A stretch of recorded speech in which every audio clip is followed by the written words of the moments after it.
नमस्कार साथियों, अदम्य एकेडमी के ऑनलाइन प्लेटफॉर्म पे आप सभी का स्वागत है, अभिनंदन है। हम हस्तकला की चर्चा कर रहे हैं और हस्तकला में हमने लहरिये की चर्चा कर ली थी, क्योंकि हस्तकला के अंदर भी वस्त्र कला पे आ गए थे अपन, है ना। पोट्री कला और इस तरह की जो भी चीनी मिट्टी से बनने वाले बर्तन है, उसके बाद में वस्त्र कला पे आ गए। और वस्त्र कला के अंदर भी हमने फिर लहरिये की चर्चा कर ली थी, पर मोठड़े से संबंधित कुछ बातें हैं वो मैं आपको वापिस से बताऊं। मोठड़ा,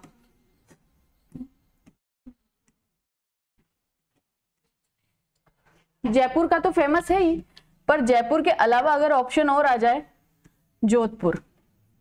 क्यों है चर्चा में जोधपुर? चर्चा में जोधपुर का मोठड़ा क्यों है? क्यों है कि 2011 के अंदर 2011 में जोधपुर के मोठड़े को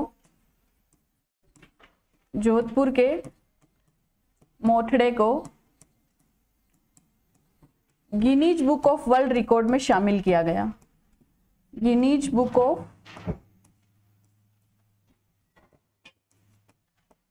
वर्ल्ड रिकॉर्ड में शामिल किया गया। Guinness book of world record में शामिल किया गया।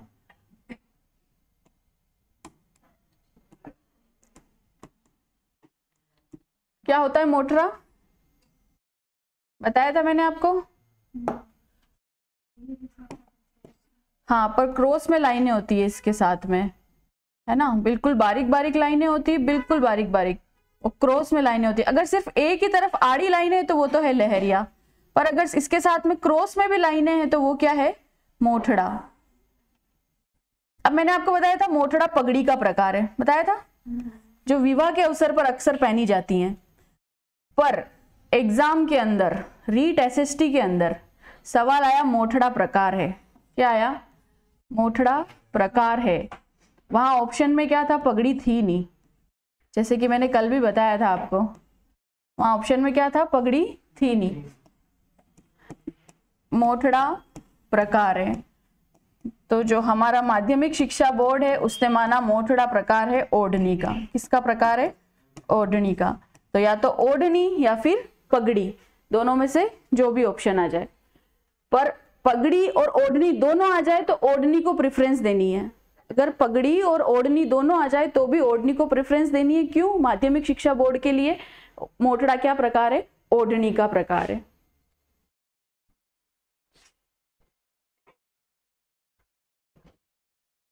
चले आगे। चलो भाई, ये लिख लिया, Guinness book of world record में शामिल है। अगला आता है आपका धान का। क्या आता है? धान का। क्या होता है धान का? ये कोई कपड़ा है, इस कपड़े के ऊपर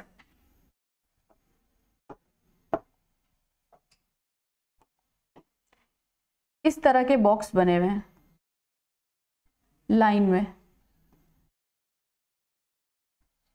इस तरह के बॉक्स बने हुए हैं।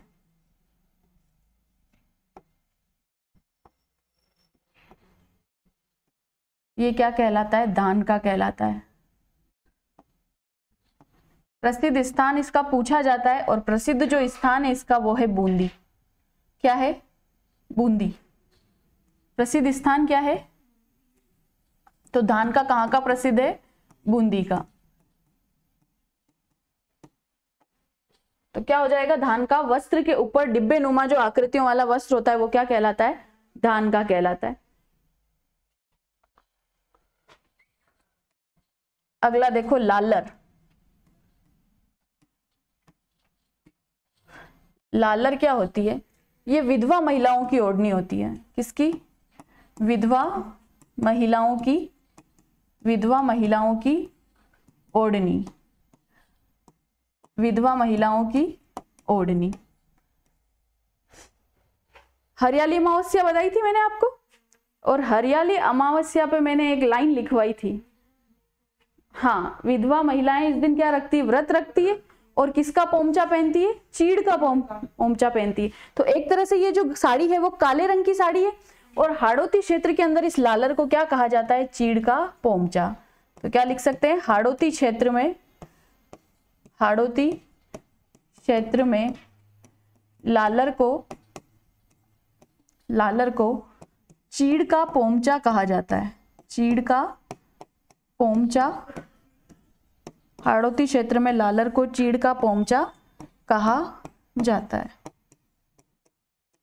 हाड़ौती क्षेत्र में लालर को चीड़ का पोमचा कहा जाता है।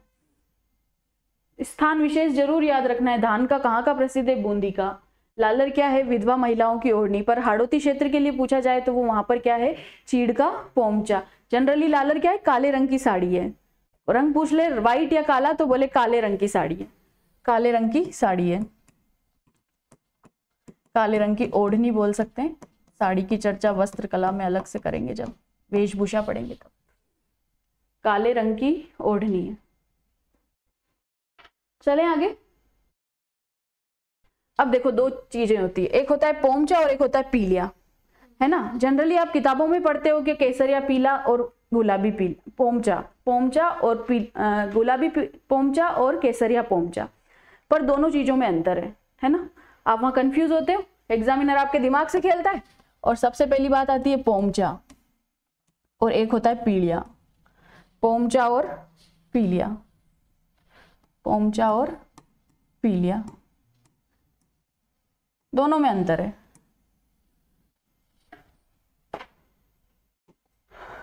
पोमचा जो है वो शेखावाटी क्षेत्र की महिलाओं द्वारा, शेखावाटी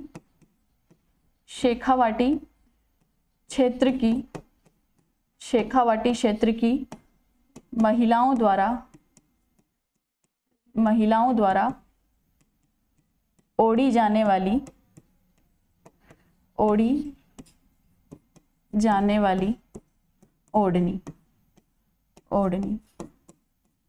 ओढ़ी जाने वाली ओढ़नी।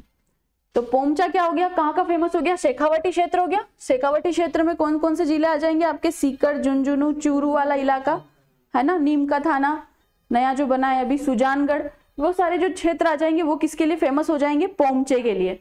अब पीलिया क्या होता है? पीलिया क्या होता है? जब किसी स्त्री को संतान की प्राप्ति होती है और संतान की प्राप्ति होने के 21 दिन के बाद में, 21 दिन के बाद में क्या करते हैं? जलवा पूजन करते हैं, या क्षेत्र विशेष के आपसे सूरज पूजन करते हैं या जलवा पूजन करते हैं।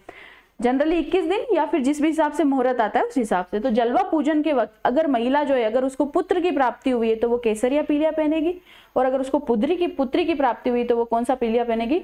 गुलाबी पोमचा पहनेगी, गुलाबी पीलिया पहनेगी। अगर पुत्र की प्राप्ति हुई तो पीला या केसरिया, और पुत्री की प्राप्ति हुई तो गुलाबी पीलिया, पर पोमचा नहीं पहनेगी। पोमचा क्या है? शेखावाटी क्षेत्र की महिलाओं के द्वारा पहने जाने वाली ओढ़नी है। पर बहुत सी किताबें और बहुत सी गाइड ऐसी है जिसके अंदर पोमचा बताया गया है उनको, पर पोमचा नहीं है। पोमचा याद रखना है कि शेखावाटी क्षेत्र की महिलाओं के द्वारा ओढ़े जाने वाली ओढ़नी है। और पीलिया क्या है? पीलिया यह है कि पुत्र या पुत्री की प्राप्ति होने पर जलवा पूजन करने जाते वक्त स्त्री द्वारा जो ओढ़नी ओढ़ी जाती है उसको हम क्या कहते हैं? पीलिया कहते हैं। अगर वो पीली या केसरिया रंग की ओढ़नी ओढ़ती है तो वो है आपका केसरिया पोमचा या पीला पोमचा, और अगर गुलाबी रंग की ओढ़नी ओढ़ती है तो वो है गुलाबी पीलिया। जो गुलाबी पीलिया जो है वो पुत्री की प्राप्ति पर, और केसरिया पीलिया जो है वो पुत्र की प्राप्ति पर। तो जलवा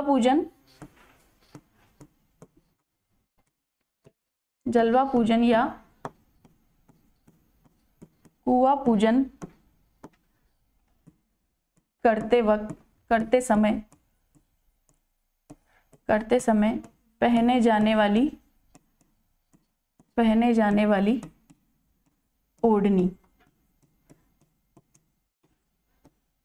वाली ओढ़नी। तो केसरिया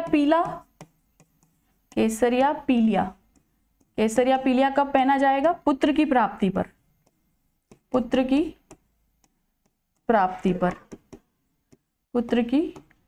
पर। और गुलाबी पीलिया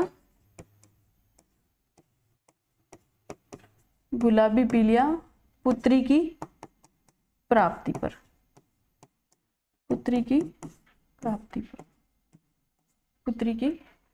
पर।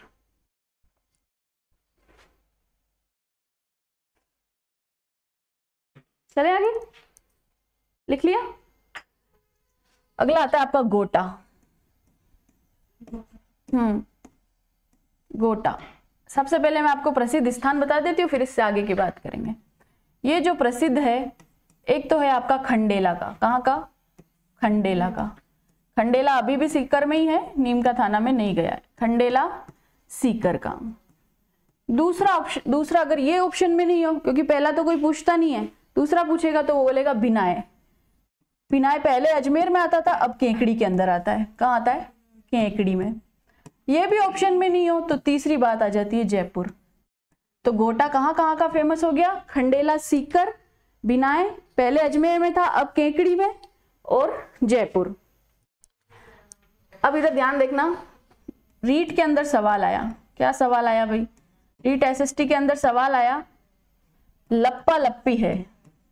क्या है? लप्पा लप्पी है। बच्चे होते हैं ज्यादा दिमाग लगाने वाले, उन्होंने बोला लप्पा का मतलब तो होता है लापसी, और लापसी के ऊपर बहुत सारा घी डाल दिया तो वो बन गया लपालब लापसी, है ना? लपालब लापसी, तो वो बन गया लप्पा लप्पी। पर लप्पा लप्पी क्या है? गोटे का प्रकार है। लप्पा लप्पी क्या है? गोटे का प्रकार है। तो हम ऐसे दिमाग तो लगाते ही हैं, है ना? बैठ के जब हमको नहीं आ रहा होता है कुछ तो हम अपना दिमाग लगाते हैं एक्स्ट्रा वाला, और वहां पर हम सोचते हैं कि ये लापसी है और इसके अंदर बहुत सारा घी डाला हुआ है, पर घी नहीं डाला हुआ है। ये क्या है? गोटे का प्रकार है। तो गोटे के थोड़े से प्रकार की और बात कर लेते हैं। गोटे के और कौन कौन से प्रकार होते हैं? एक तो होता है किरण। क्या होता है? किरण। एक होता है मुकेश। एक क्या होता है? मुकेश। एक होता है चंपाकली। क्या होता है? चंपाकली। एक हो गया आपका लप्पा लप्पी, लप्पा लप्पी, और एक होता है लहर गोटा। ये जो लहर गोटा है ना, ये इंपॉर्टेंट है। क्यों इंपॉर्टेंट है वो मैं आगे बताती हूँ। किरण, मुकेश, चंपाकली, लप्पा लप्पी और लहर, तो ये गोटे के प्रकार हैं। गोटे के क्या है? प्रकार हैं। चलें आगे। अब सबसे पहले बात करते हैं अपन लप्पे की। लप्पा क्या होता है?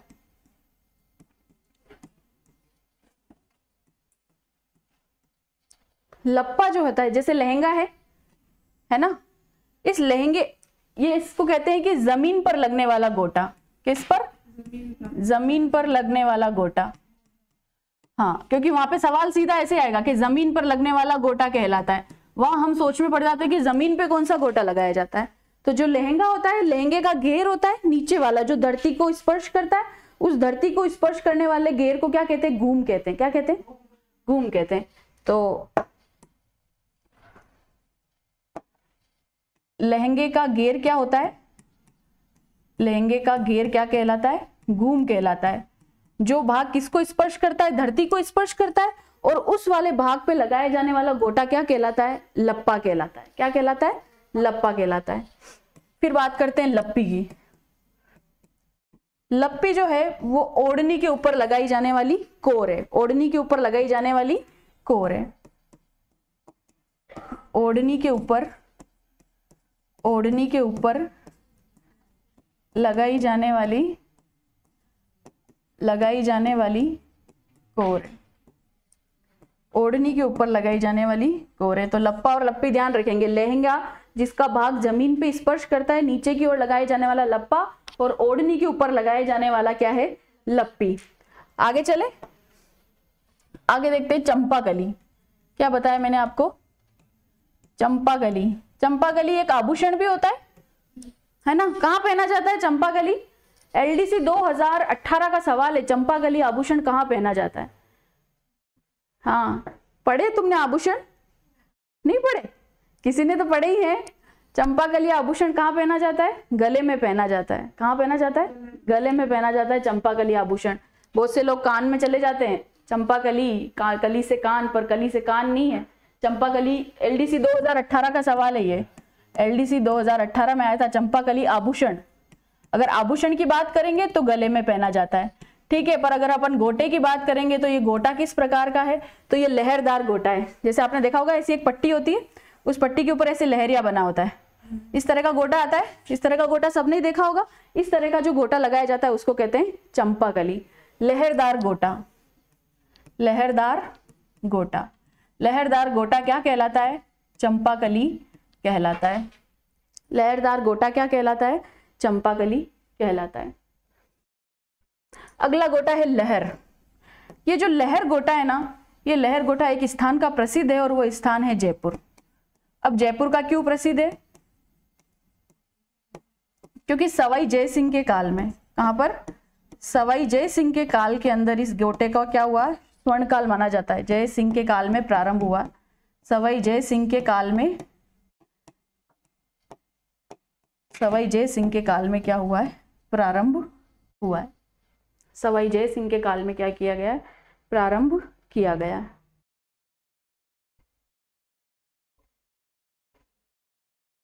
सवाई जय सिंह के काल में प्रारंभ किया गया है।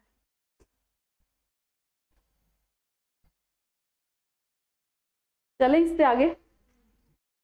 ठीक है, यहां तक जो वस्त्र कला की बात है, जो ओढ़नियों का प्रकार की बात है, वो हो गई है। पर जब हम वेशभूषा पढ़ेंगे तब हम पगड़ी, साड़ियां और इस तरह की चीजें भी पढ़ेंगे। पर जो कलाएं हैं, हस्तकलाएं, उसके अंदर जो वस्त्र कला वाला भाग है, ओढ़नियों के प्रकार, गोटे के प्रकार, ये सब हो गए। ठीक है, अब इससे हम अगली बात करते हैं उस्ता कला। क्या बात करेंगे? उस्ता कला।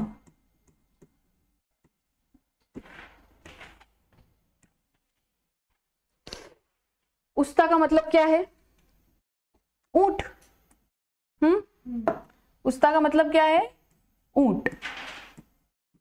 कला का मतलब क्या है? कलाकृति। क्या है? कलाकृति।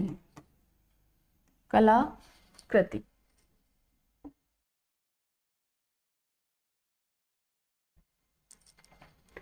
तो उस्ता कला क्या होती है? ऊंट की खाल के ऊपर, किसके ऊपर? ऊंट की खाल के ऊपर,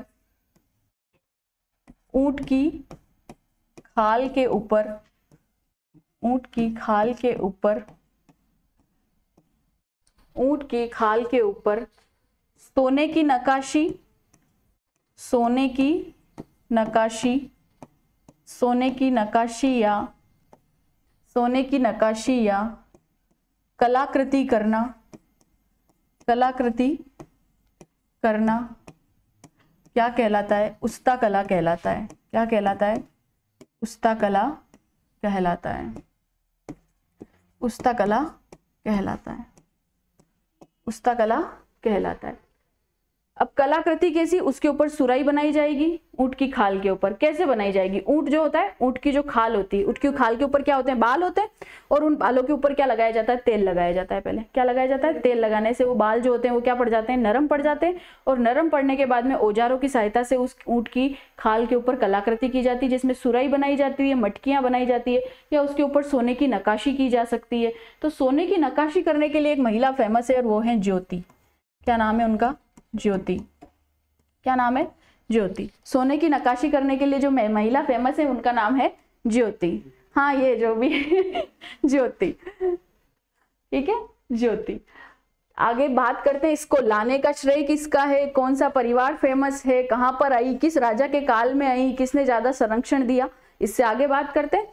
तो आगे देखो, मैंने लिखा उस्ता कला। उस्ता कला का मतलब समझ में आ गया सबको? उस्ता का मतलब है ऊंट, कला का मतलब कलाकृति करना, पर किसके ऊपर करना? ऊंट की खाल के ऊपर करना। कैसे की जाती है? तेल लगाकर बालों को नरम किया जाता है, फिर औजारों की सहायता से विभिन्न तरह की आकृतियां बनाई जाती है। अब देखो, ये उस्ता कला जो है वो आई कहां से? ईरान से। कहां से आई है? ईरान से। ईरान से कहां पर लाई गई? लाहौर लाई गई। ईरान से लाहौर लाई गई, और लाहौर से आती है ये आपके पास में बीकानेर के अंदर। कहां पे आती है? बीकानेर।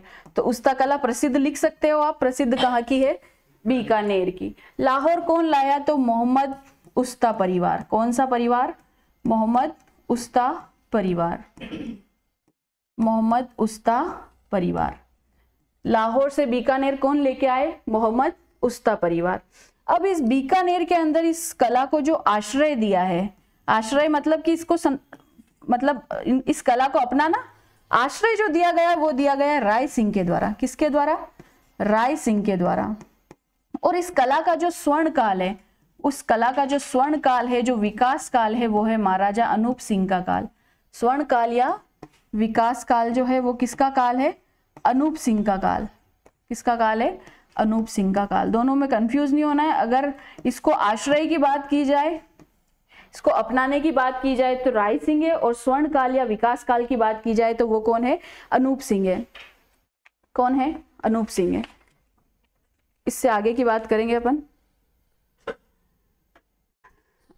अब देखो, एक तो है कि इसके प्रसिद्ध कलाकार, इस उस्ता कला का प्रसिद्ध कलाकार, इस उस्ता कला के जो प्रसिद्ध कलाकार हैं उनका नाम है हिसामुद्दीन उस्ता। क्या नाम है? हिसामुद्दीन उस्ता। हिसामुद्दीन उस्ता। इस हिसामुद्दीन उस्ता का नाम कई जगह किताबों में हमामुद्दीन उस्ता भी लिखा हुआ है। हमामुद्दीन उस्ता, हमामुद्दीन उस्ता। ये तो इस कला के प्रसिद्ध कलाकार हैं, पर इस कला को प्रसिद्धि दिलाने का प्रथम प्रयास किसने किया? तो कादर बख्श ने। किसने किया है? कला को प्रसिद्धि दिलाने का प्रयास। इसमें आपको नाम याद रखने पड़ेंगे काफी सारे। प्रसिद्धि दिलाने का प्रयास की बात आ जाए तो प्रयास के लिए नाम बदल जाएगा, और प्रयास के लिए नाम क्या हो जाएगा? कादर बख्श। क्या हो जाएगा? कादर बख्श। कादर बख्श। तो उस्ता कला आई कहां से? ईरान से। ईरान से लाहौर लाया गया मोहम्मद उस्ता परिवार के द्वारा। फिर लाहौर से बीकानेर लाया गया, और बीकानेर में आश्रय किसके द्वारा प्रदान किया गया? राय सिंह के द्वारा। और राय सिंह के बाद में इसका स्वर्ण काल यानी कि जो सबसे ज्यादा विकसित जब हुई है, सबसे ज्यादा प्रसिद्धि जब मिली है, तो वो है अनूप सिंह का काल। इसके जो फेमस कलाकार है उनका नाम है हिसामुद्दीन उस्ता। और इस कला को प्रसिद्धि दिलाने के लिए सबसे पहले जो प्रयास किया है वो किसने किया है? कादर बख्श ने। अब इन हिसामुद्दीन उस्ता के एक शिक्षक हुए हैं, कौन है? सॉरी, शिक्षक नहीं, इसके प्रशिक्षणार्थी हुए हैं, यानी कि शिष्य हुए हैं। इसके एक शिष्य हुए हैं, और शिष्य का नाम है असगर अली। क्या नाम है? असगर अली। असगर अली। अब इनको इन्होंने कहां पर शिक्षा दी होगी? तो इसके लिए इन्होंने कोई ना कोई एकेडमी खोली होगी, कोई ना कोई संस्थान खोला होगा, वहीं पर जाकर इनको शिक्षा दी होगी। तो सबसे पहले बात करते हैं कि इनके द्वारा खोली गई संस्था। मैंने आपको पद्मश्री बताया था कल, है ना? पद्मश्री क्या होता है? पद्मश्री ये होता है कि हम जैसे किसी क्षेत्र विशेष में रहते हैं और उस क्षेत्र विशेष के अंदर हम कोई उल्लेखनीय कार्य करते हैं, यानी कि ऐसा कार्य हमारे अलावा कोई नहीं करता है, और इस उल्लेखनीय कार्य की वजह से उस कार्य को अंतर्राष्ट्रीय ख्याति प्राप्त हो जाती है। क्या होती है? अंतर्राष्ट्रीय ख्याति, प्रसिद्धि मिल जाती है उस काम को। तो ऐसे क्षेत्र में काम करने वाले लोगों को क्या दिया जाता है? पद्मश्री दिया जाता है ना? 4 तरह के पुरस्कार है, भारत रत्न, पद्म भूषण, पद्म विभूषण और फिर पद्मश्री। तो पद्मश्री क्या है? क्षेत्र विशेष के अंदर काम करने वाले लोग, जिससे क्या हो, उनको अंतर्राष्ट्रीय ख्याति प्राप्त हो जाए। ख्याति प्राप्त होगी तो उनको क्या देंगे? पद्मश्री। तो इनको जो पद्मश्री दिया गया हिसामुद्दीन उस्ता को, क्योंकि ये इसके प्रसिद्ध कलाकार है, 1986 के अंदर, 1986 में क्या दिया गया? इनको पद्मश्री दिया गया है। क्या दिया गया है? पद्मश्री। पद्मश्री दिया गया है। हिसामुद्दीन उस्ता जो है, हिसामुद्दीन उस्ता, इन हिसामुद्दीन उस्ता ने क्या किया? 1975 के अंदर, 1975 के अंदर एक संस्था खोली, camel hair and care institute.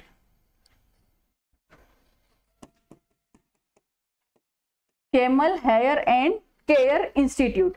तो इनके जो प्रथम शिष्य थे वहां पे, या प्रथम प्रशिक्षणार्थी थे, वो थे असगर अली, जो मैंने आपको पीछे बात बताई है। इनके जो प्रथम प्रशिक्षणार्थी थे वो थे असगर अली। क्या जरूरत पड़ी इनको ये संस्थान खोलने की? इन्होंने सोचा कि जब मेरे को ये कला आती है तो इस कला का जो आगे चल के भी इसका कला का भी क्या होना चाहिए? विकास होना चाहिए। इसके लिए उन्होंने ये इंस्टीट्यूट खोला। कब खोला? 1975 के अंदर। इनके जो प्रथम शिष्य थे उनका नाम क्या था? असगर अली। अब 1986 में इनको पद्मश्री मिला, और 1988 में इनका क्या हो गया है? निधन हो गया है। 1988 में इनका क्या हुआ है? निधन हुआ है। और हिसामुद्दीन उस्ता जो है वो रहने वाले कहाँ के हैं? लूणकरणसर। कहाँ के हैं? लूणकरणसर। लूणकरणसर बीकानेर के। तो मैं लिखवा देती हूँ, क्या लिख लिया तुम लोगों ने? लिख लिया। तो सबसे पहले बात करेंगे पद्मश्री कब मिला? 1986 में। निधन कब हुआ? 1988 में। संस्था कब खोली है? 1975 के अंदर। प्रथम शिष्य कौन है? असगर अली। असगर अली। निधन 1988 में। पद्मश्री मिलने के 2 साल बाद पहले संस्था खोली, फिर पद्मश्री मिला, और पद्मश्री मिलने के बाद में निधन हो गया।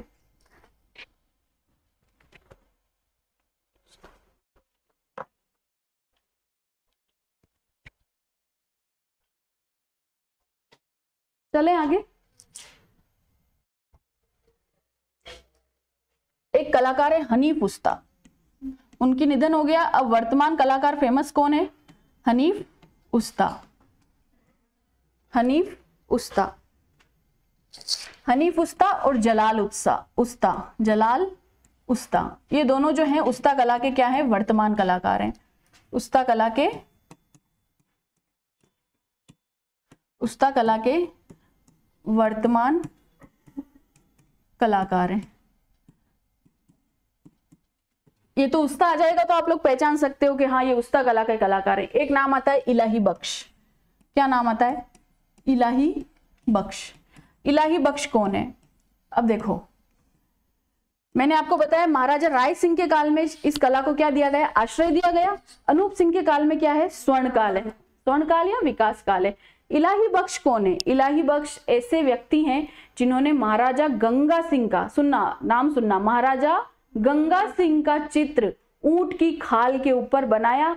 उस ऊंट की खाल वाला जो चित्र है वो हमारा जो संयुक्त राष्ट्र संघ है यूएनओ, उसके अंदर आज भी लगा हुआ है। अब आप लोगों के मन में विचार आना चाहिए कि उन ऊंट की खाल को क्या उखाड़ के ले गए और वहां जाके लगाया? क्या नहीं लगाया ना, क्योंकि ऊंट की खाल के ऊपर तो क्या है? प्रतिबंध है। उस ऊंट की खाल का चित्र लिया गया और चित्र लेने के बाद में उसका फोटोग्राफ निकलवा के वो चित्र आज भी कहाँ लगा हुआ है? यूएनओ के अंदर लगा हुआ है, संयुक्त राष्ट्र संघ के अंदर लगा। किसने बनाया वो चित्र? तो इलाही बख्श ने बनाया। मैंने दो बख्श बताया आपको, एक तो कादर बख्श बताया जो कि प्रसिद्धि दिलाने का प्रयास करने वाले व्यक्ति हैं, एक है इलाही बख्श। इन्होंने क्या किया है? महाराजा गंगा सिंह का चित्र, महाराजा गंगा सिंह का चित्र ऊंट की खाल पर बनाया। ऊंट की खाल पर बनाया। वह चित्र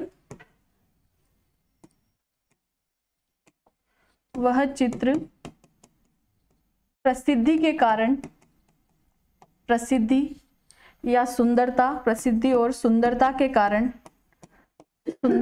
कारण यूएनओ, संयुक्त राष्ट्र संघ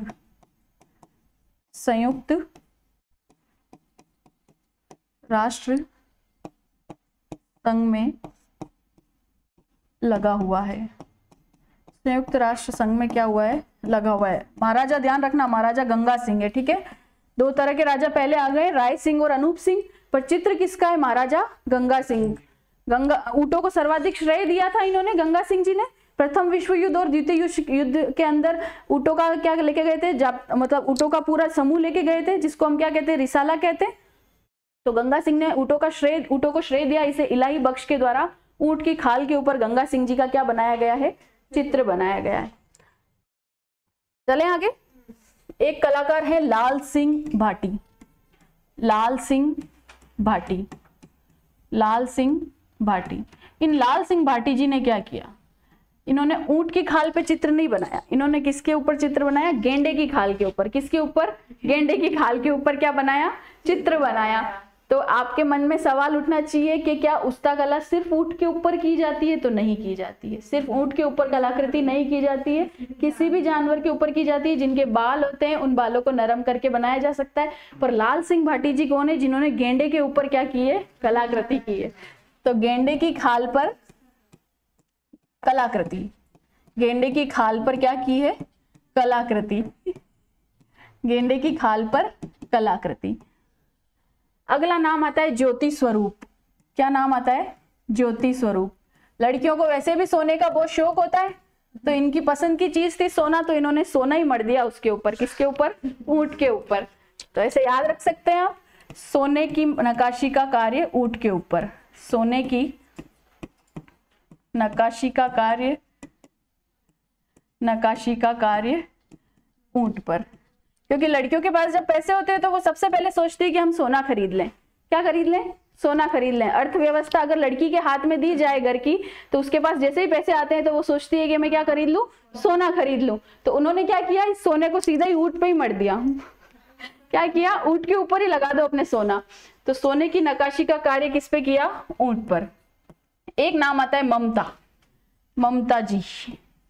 ममता जी कहाँ की हैं? जोधपुर की हैं। कहाँ की निवासी हैं? जोधपुर की। ये क्या कर रही हैं? तो ये उस्ता कला के ऊपर शोध का कार्य कर रही हैं। उस्ता कला पर शोध का कार्य कर रही हैं। शोध कार्य कर रही है मतलब कभी ना कभी पुरस्कार मिलेगा, तो इसलिए इंपॉर्टेंट है। शोध कार्य कर रही है ममता जी, जोधपुर की रहने वाली है, उस्ता कला के ऊपर क्या कर रही हैं? शोध का कार्य कर रही हैं। नाम याद रखने पड़ेंगे। अगली बात आती है आपके पास में बाखल या बाखला। बाखल या बाखला, क्या होता है बाखल या बाखला? ऊंट का बच्चा पता है सबको? ऊंट का बच्चा क्या होता है? ऊंट का बच्चे को क्या कहते हैं? टोरडा। ऊंट के बच्चे को क्या कहते हैं? टोरडा। ऊंट का बच्चा क्या कहलाता है? टोरडा। ऊंट का बच्चा कहलाता है टोरडा। और ये जो ऊंट का बच्चा है, इस ऊंट के बच्चे की खाल के ऊपर जो बाल होते हैं, उन बालों को क्या किया जाता है? निकाला जाता है, और निकालने के बाद में उसको सूत के साथ में मिलाया जाता है। किसके साथ मिलाया जाता है? और उस सूत के साथ में मिलाने के बाद में उसके द्वारा एक नरम वस्त्र बनाया जाता है जो कि ओढ़ने के काम आता है। उस नरम वस्त्र को क्या कहते हैं? हम बाखला कहते हैं। क्या कहते हैं? बाखला कहते हैं। तो ऊंट के बच्चे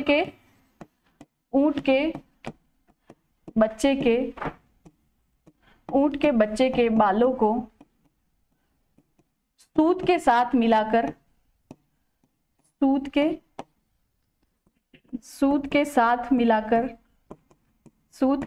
मिलाकर नरम वस्त्र तैयार करना, नरम वस्त्र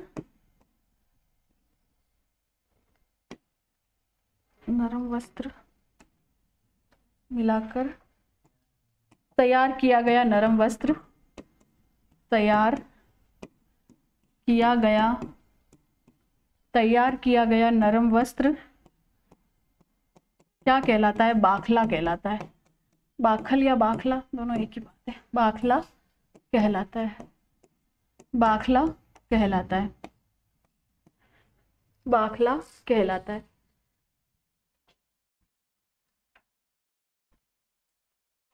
बाखला कहलाता है।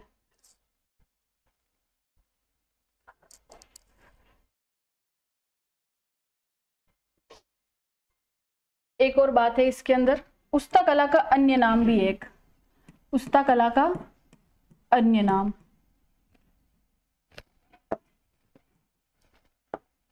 उस्ता कला का अन्य नाम, उस्ता कला का जो अन्य नाम है वो है मुनौती कला। कौन सी कला? मुनौती कला। मुनौती कला। मुनौती कला। अब हम चमड़े की बात कर रहे हैं, ये सब चमड़े से संबंधित ही काम है। खाल क्या है? चमड़ा है। तो चमड़े के लिए हमारे यहाँ पर जो फेमस स्थान है, जैसे तीर, गोफन। गोफन क्या होती है? हैं? गुलेल क्या होती है? गोफन है